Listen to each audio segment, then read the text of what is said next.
Welcome to WaW Philippines. This is the story of a tank in World War II. 49,234 were built, not including the prototypes, which is the most number of any American or British tank ever made. And it was produced in a span of less than 2 years and 5 months, or something like an average of 1,697 tanks per month or 55 tanks per day. They made them really fast, really fast. And it's made popular by Brad Pitt's movie, The Fury. Ladies and gentlemen, the M4 Sherman tank.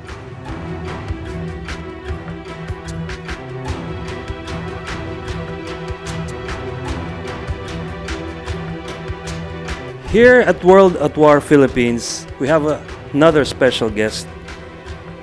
His interest lies in the Sherman tank, something I really don't know about. And I find it an honor, a pleasure, and a very nice opportunity. While he's here, Mr. Jim Goetz, and we'll get to know about him and the Sherman tanks. Hi, Mr. Goetz, how are you? So may we know where you're from, and what brought you the interest to Sherman tanks specifically? My name's Jim Goetz, and I was born and raised in Ontario, Canada, down by Toronto, and that's where I currently live. I was part of a big family. I grew up, went into the military, and had a career doing that. And during all of that time, I had always interest in history and everything. So I wanted to know everything. You know, whatever I know about Sherman tanks, I also know about ships and planes and everything. So I want to know the whole thing. So it's been a lifelong journey of learning things. And when I was in my 30s in the 1980s, I decided I was going to have an eccentricity. Because one of the things I like about the English in England is they're weird. They have a very stratified society, very class-oriented society.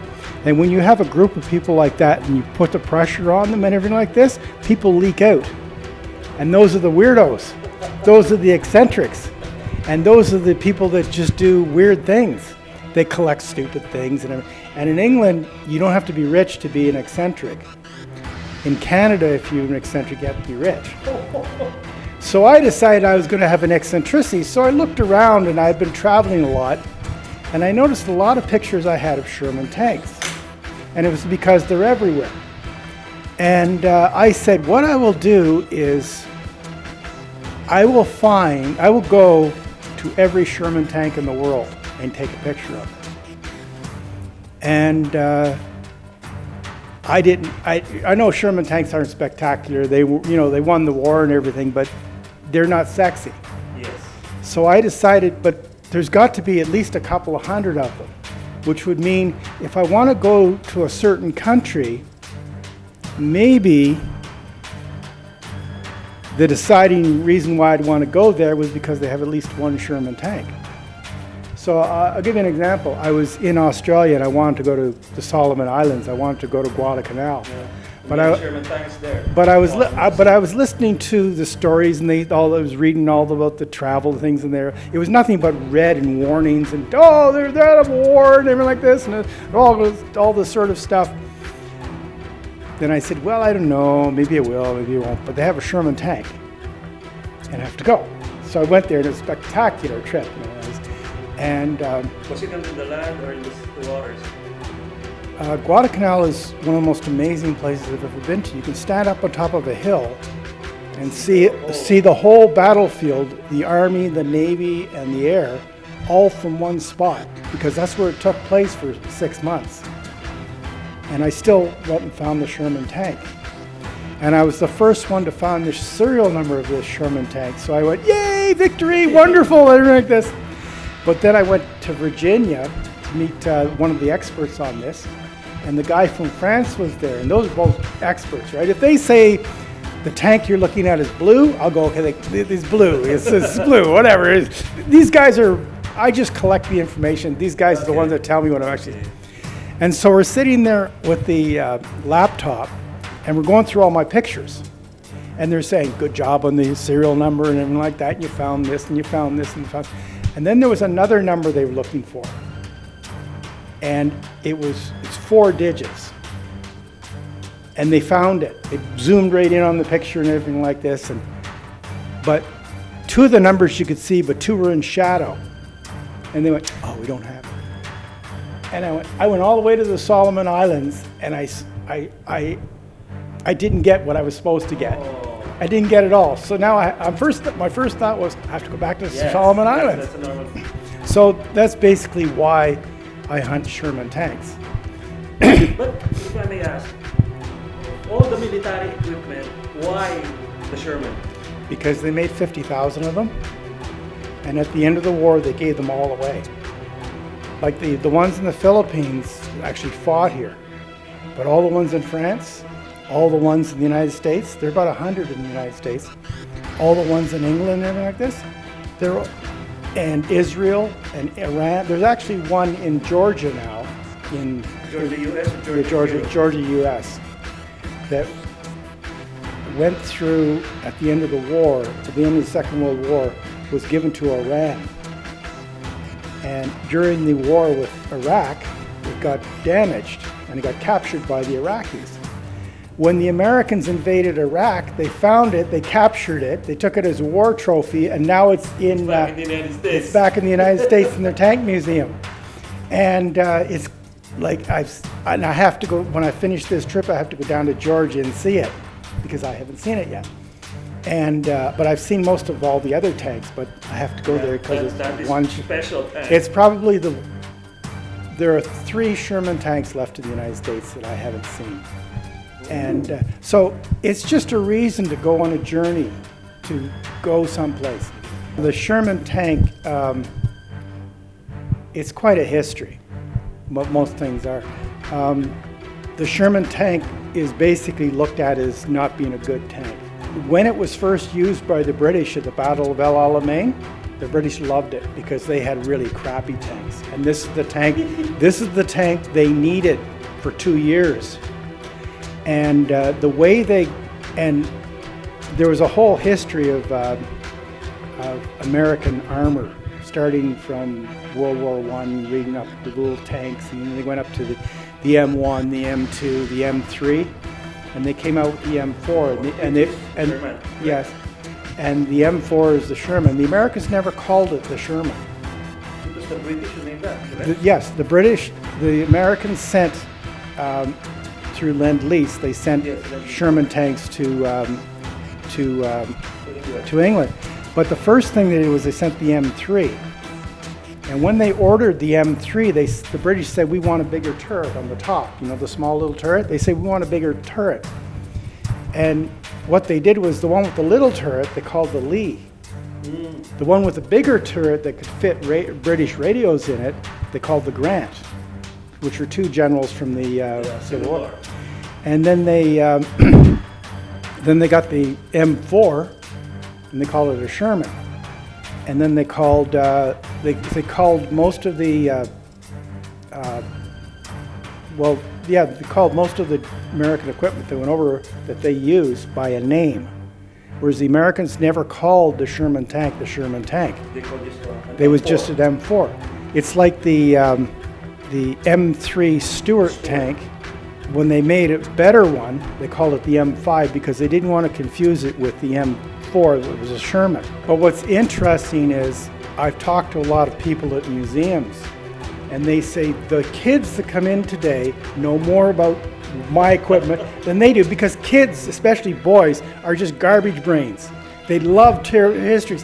He said one kid about 7 years old got into this driver's seat of the Sherman tank and went through the procedures for starting the tank because he knew it. Because he just learned how to do it.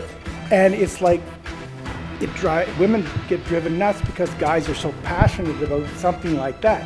And that's just, I didn't do that naturally. I like to learn everything, but one thing specifically I wanted to do that was weird was, that's why I took Sherman tanks. So I figured there were a couple of hundred Sherman tanks left in the world. Most of them were scrap, the range targets and everything like this. And then the internet came around, and I started networking with everybody. And the first person I really met about Sherman tanks was a guy who'd spent 3 months in the Library of Congress in the United States.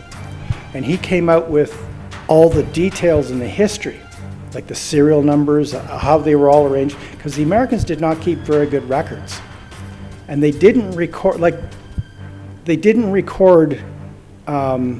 serial numbers. They painted just their own army number on it, and they sent it off. And when the British got them, they would repaint the number and put their own number on it. But nobody ever worried about the serial numbers. But if you give me a serial number, I can tell you which factory made it, because there were 9 factories that made Sherman tanks. I can tell you approximately when it was made, the month it was accepted by the Army, and because of the types of Sherman tanks that are here, I can tell you, like I just found out where the one in Baguio? no, the other one. Yeah, that's it. Thank you for saving me. That was made by the Chrysler tank plant at the Detroit Arsenal in Michigan. And they made about 6 different types of them because they used different engines. And the first engines they used were actually aircraft engines. If you go up to Baguio, you'll see the original engine there, and it's a radial airplane engine. It's because in the 1930s, they were crazy about planes. So they built a lot of aircraft engines, and they became very good with radial engines, but they starved the Army of development of tanks. They say, well, the Americans were behind in tank development. Yes, they were, but they caught up awful fast because they made 50,000 Sherman tanks and all the other different types. Those are just the tanks, not counting all the other vehicles that were based on the Sherman and the M3 and all these other ones and all millions of trucks and everything like that. They did it all within 2 years because they started building Sherman tanks in 1942. And they built them until 1945. So about 2.5 years, they built 50,000 of them. That was crazy fast. Yeah. Many. That's why, and you say, well, they could have put a bigger gun on it. Well, they did. But initially it was a smaller gun, correct? Well, it was a 75 millimeter, and eventually they went to a 76. But it was only about a year or year and a half difference from the time the first ones came out to the next ones. And they say, well, they were too slow to, so, no, they weren't. And there was a lot of bad designs that came out that were refused. One of the most interesting stories is the first time they put Sherman tanks in combat was with the British at the Battle of El Alamein. And imagine this, the German army has pushed the British army in chaos back to almost Cairo, right? And you can just see how the battle goes back and forth like this. But they pushed them all the way back within 60 miles of Cairo, and they were like, we're going to win. The Germans thought they're going to win. And the British said, we need tanks. So the Americans basically said, Roosevelt and their government basically turned to all the American army, and they said, give us all your Sherman tanks. And they went, we need these tanks to train. If you put them on rail cars and send them right to the East Coast, and we'll put them on ships right now, and we'll give you new Sherman tanks. And the Army went, okay. And they sent these ships around South Africa, and they landed along the Suez Canal.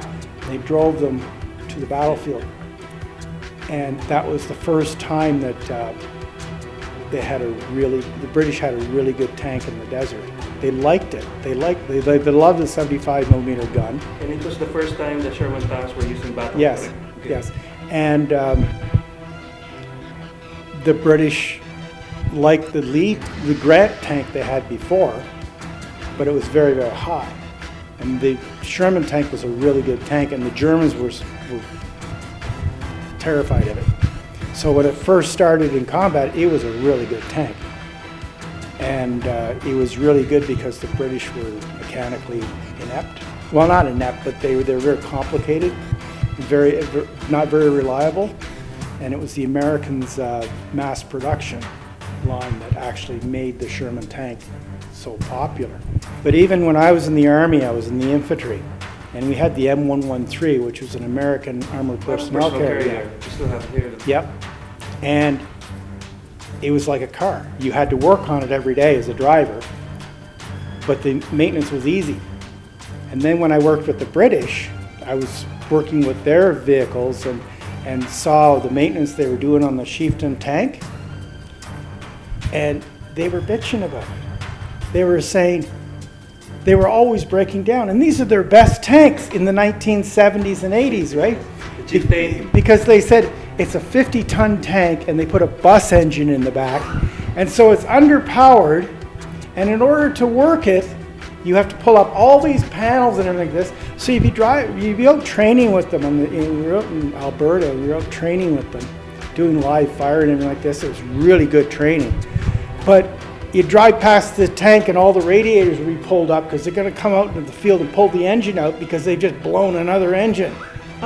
Meanwhile, I'm driving by with a vehicle that's properly balanced. It's got the right size engine for the vehicle and everything like this, and the vehicle, and you just, if it breaks down, it's probably because you did something, you didn't do something. You know, you always had to work on the tracks and everything, but mechanically it was solid. It was like a car, you know?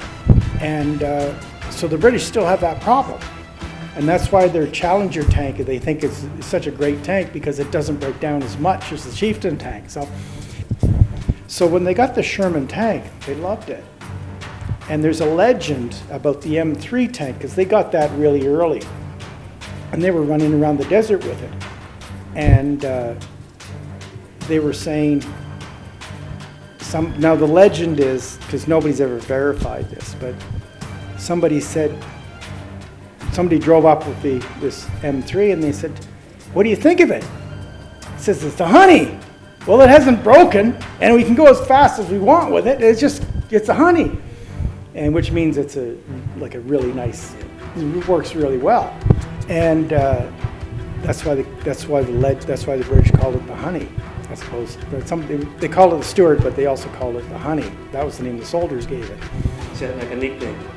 Yeah, and I read a book called Brazen Chariots, and it's about a guy who's lieutenant, and he had a troop of Stuart tanks, and he just runs around the battlefield with that in the desert, and he said it was really a nice tank. It just ran really well. So, what brought you to the Philippines? Of course, it's a Sherman, but... Well, I didn't know about the Sherman tanks in the Philippines until this guy in France, he does websites on where all the existing, it's called Surviving Sherman Tanks. Mm-hmm. And he's the one that runs the Facebook page.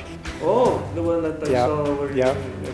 He also runs a website that gives you absolute details about absolutely everything.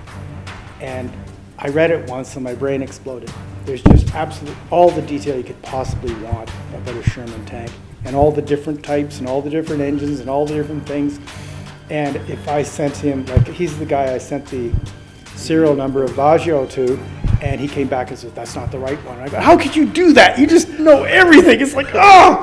It's a walking encyclopedia for Sherman tanks. Then I said, you know, the best thing to do is just say he's right and go off and do what I have to do, right? So I had to go back there the second day. And in the end, you wind up with the truth. I want the truth! You can't handle the truth! And that's what we want. Because in my time, Sherman tanks were junk. So you'd have, like, the goal of what I do is my goal is to do this. I find out where a tank is, and I go there and I take a picture. And I have to get the picture. That's the most important thing. So I actually have to get close enough to get the picture. So I can take total photo and stuff like that. But there have been times when I was living in Germany and I went on a trip to Normandy. I took a picture of a Sherman tank, got back to Germany, and none of my cameras worked because it was all film. I have to go back to Normandy because and So it's the quest. My criteria is I have to go there, I have to take a picture of it. So just finding it, but other people don't have to travel there. I used to say it has to be a tank that's on display because at the time a lot of them were on ranges in the military where they would shoot at them, and They were targets. I confess I shot at a few myself. I shot at one once and I missed it, and I went, oh, thank goodness. You did it on purpose, No, I was just stupid. But I was probably the only one that came close enough to hit it that day because we had a really strong crosswind. But anyway, so all of these tanks, and what they do is a lot of times they would just bury them. And some would be total, like there's one I saw one in Bovington. It's in England. Yes. Is that the tank museum? Yes. It's a grant. It's got holes all the way through it. It looks like cheesecloth. And it was just, all the holes are caused by anti-tank rounds. So it was shot at for about 30 years, and they've got it running now. They had it running about the last time I was in England. And the guy got out of it, he says, that's the noisiest tank I've ever driven. It's like, because it's just rattling. But the thing is, they're going to keep it the way it is. Yes. Rusty with all The holes, 50 or 100 holes in it, because it's got its own story. But they're going to preserve it. Besides all these things that are wearing out and everything, they're all being recovered. So now they're going into military ranges and they're digging them up. And they're using, there's one in the Isle of Wight, and they rebuilt one by cutting 2 Sherman tanks and welding them together. I would like to see all 600 tanks. And on this trip, I think I'm up to 520. Oh, so you're just 80 short. Good for you. But I will never see them all. Why? Because some of the tanks are at the bottom of the ocean. Oh. They were torpedoed in ships. There's one up near Murmansk in Russia. And I said, well, that means I don't have to go down 600 feet into the water and get the serial numbers, right? Nope. The Russians are bringing them up. And they're rebuilding them and putting engines in them. Don't tell me they're gonna use it in Ukraine. They might, but they brought up 3 and they've rebuilt 3. At least two of them are runners. So they built them completely. Now these are Russian tanks because they were sold to them. They just didn't make it to. And they've still got a couple of shiploads down. There's one in Ireland, outside of Ireland. I think there's one in outside of Halifax in Nova Scotia. And so I will, unless I become a really good scuba diver, I will never see them all. So you need to train to be scuba diver first. I thought about it. Okay, so going back to the Philippines, so finally you learned that there are Sherman tanks here. Yes. The first one you went to is where? Baguio. Oh, in Baguio, Baguio. At the Philippine Military Yes, Academy in Fort yes. El Pilar. Yes. Okay. And there's an M7 self-propelled gun there. Yes. And a couple, it's at the Korea War Memorial. But most of the vehicles there, or equipment there, is World War II. They do have an M47, which is post-war, and that would have been Korea. And they have a couple of APCs, armored personnel carriers. There's also an Amtrak. Yeah, there's an LVT-4. That's World War II. Yeah, that's World War II. End of the war. And that would have been used in Korea too. And I found the serial number on it, and I reported it, and that goes into the knowledge base or whatever. It doesn't mean anything to me. It just means that in 20 years, if I go see that, I go find that tank and it's gone someplace else, and I find it. That's it. I know it's not. I'm just seeing it again. Yeah. And the other one is in Nueva Vizcaya. Yes, and that's a rare one. Because That was destroyed in that spot. It was only moved 20 meters to where it is now. If we learn a lot about the history of the tank, we know everything about it, because we know what unit it's part of, and I actually found the number of the battalion on the tank. And I found the serial number, so now we know the Army registration number, And now we know the type of tank, we know the unit, and we know where it was built, so we now know the history of it. We think we know how it was destroyed, but now we're getting conflicting information about did anybody survive from the tank, or did everybody survive? And even the person who destroyed the tank, he was a Japanese soldier in a prison camp, just about 100 meters from where the tank was. And he snuck out one night and threw a gasoline bomb on it.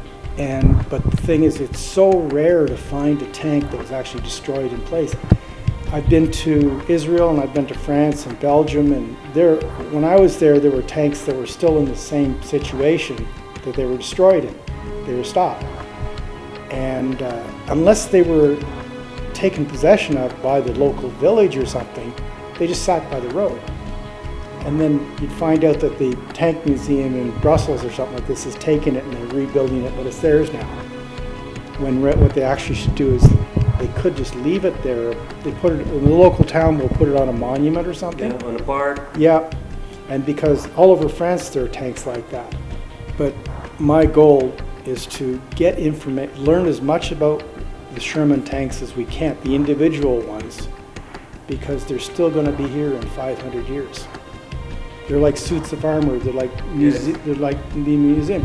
So in 500 years, if they don't know, we don't know the story. We don't find the story now. Yeah, we might They won't lose have that it. story forever. Yep. Now I'm going to say this because the name of the museum is the Philippine Veterans Museum, and on Google Maps it says Philippine Veterans Museum.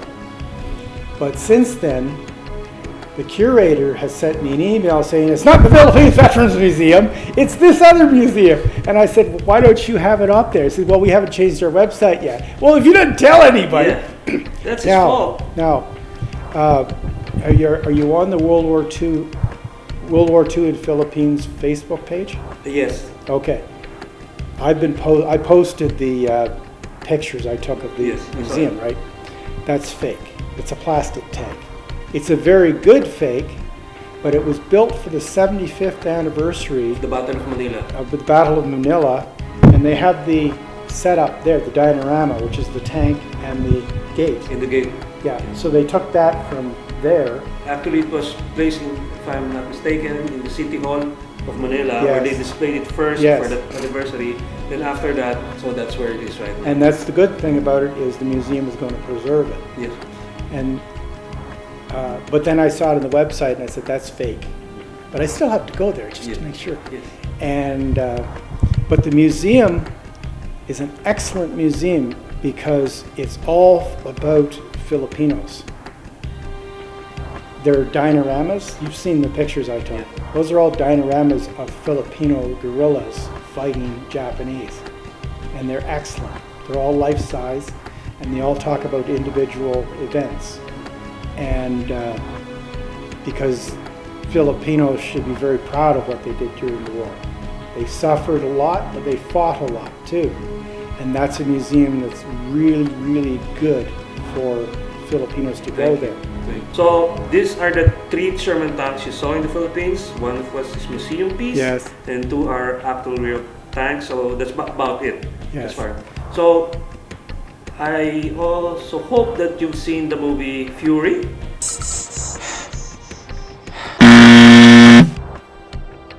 Of Yes. Brad Pitt. Yes, I've not seen it in complete, only in parts. So it's a real Sherman tank. yes. Where did it come from? Would you know? Yes, it came from Bovington. The, Oh, tank, the the, tank Eng- museum. the English Tank Museum. And the Tiger tank came from the English Tank Museum. Coming around! Order, you gotta outrun that gun! Oh, I got it! Fire! And that is an amazing museum. And if you ever get a chance to go, that would be a place I'd recommend, because it's laid out like for people to go and see.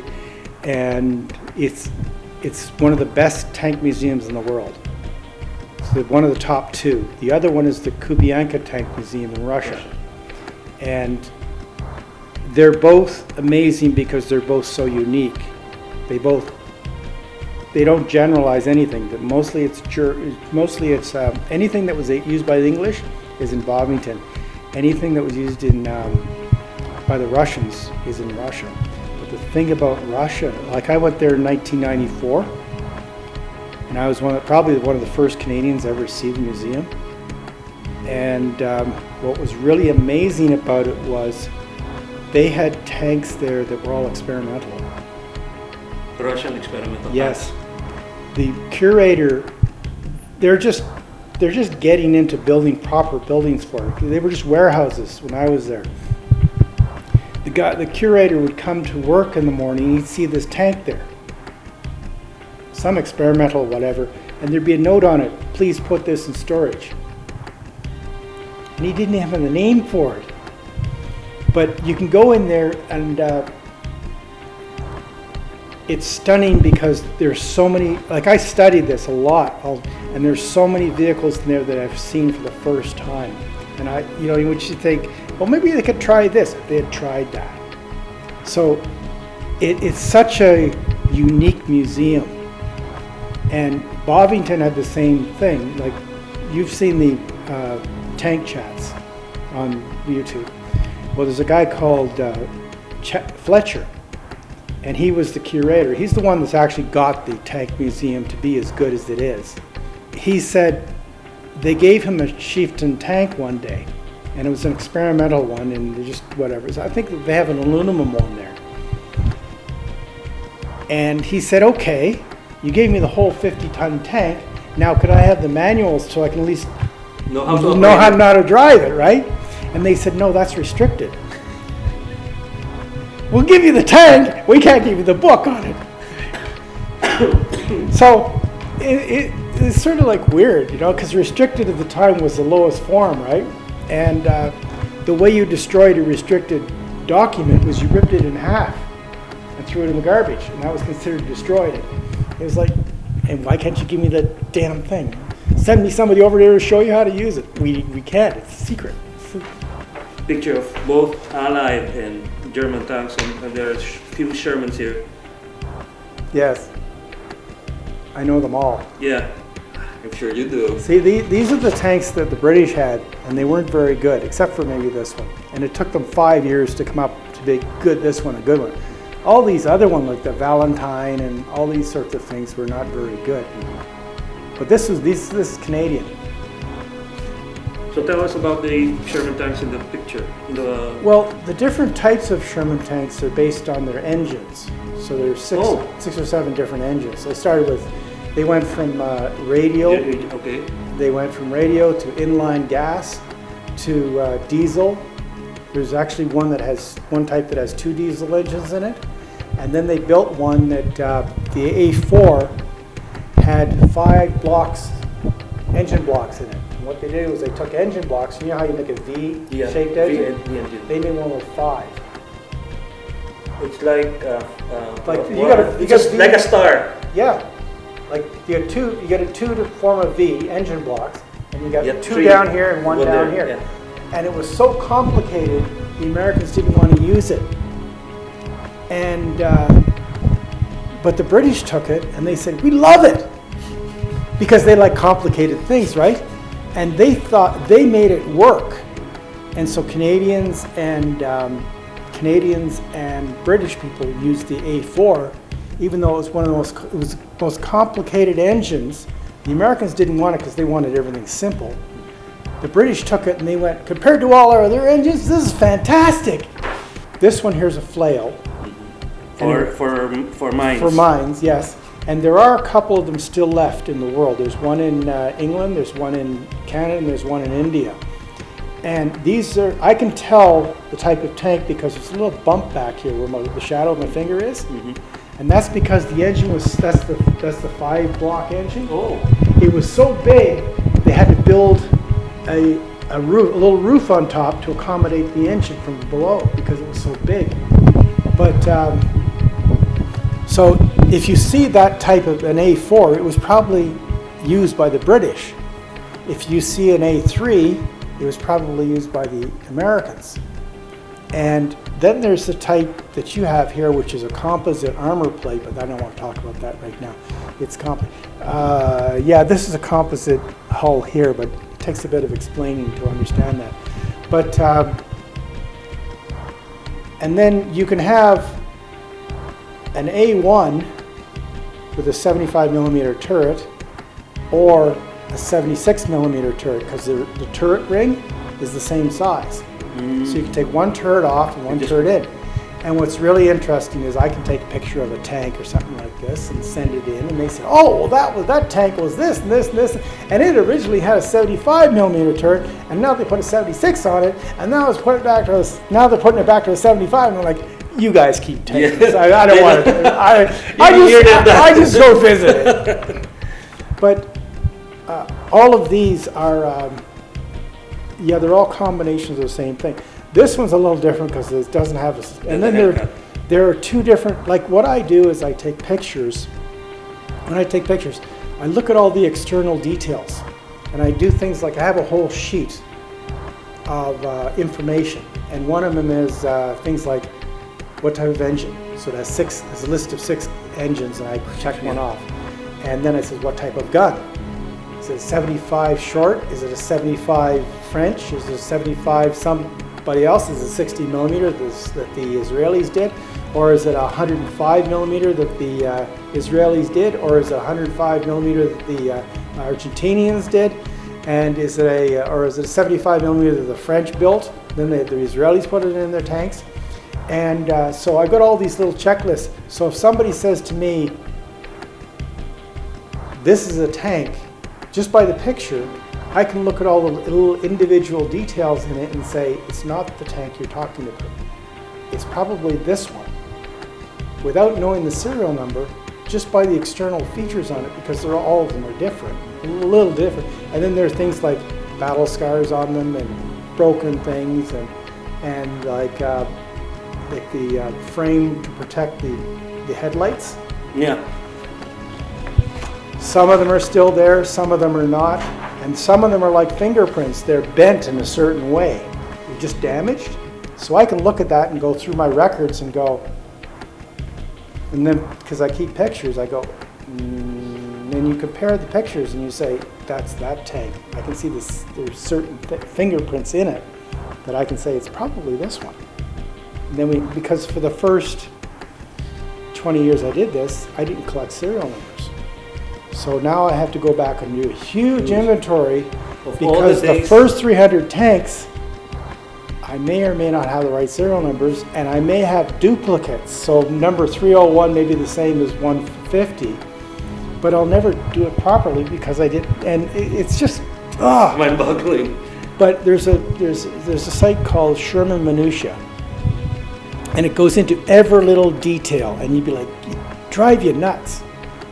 And I don't want to do that, but I'm going to have to. But it's just something to do. It's a passion. You should have a passion in life. I have one thing. Yeah. You missed it. Which is? I had a request on on the Facebook, World War II in the Philippines, for one tank that's missing. Which is? I'll show you. And all These pictures I'm familiar with. Yeah. This I'm not familiar with. No, this is all the same tank. Yeah, I know, but I have not seen this picture before. Okay. We'll show it.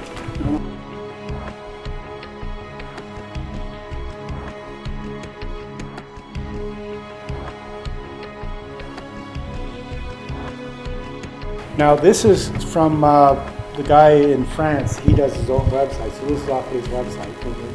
But these are pictures of it, and Because Navotas and Malabon are fishing ports, fishing towns. I'll help you find this. You want to know where it is. I want to know where it is, and I want to go and see it because I want to see if I can find the number on it. And I have somebody at the Veterans Museum that says she's looking for it, and I met my guide for Corregidor on Saturday. Says he emailed a historian, and that was just today, and I haven't got a response yet. So I'm waiting for people to tell me answer. this. Yeah. So what I'll do is I'll email you these pictures. Okay? And then you can start. Then you can find out for me. So your legacy has started, and on behalf of WaW Philippines, I'd like to thank you, Jim, for giving us the opportunity to interview you. It's a pleasure.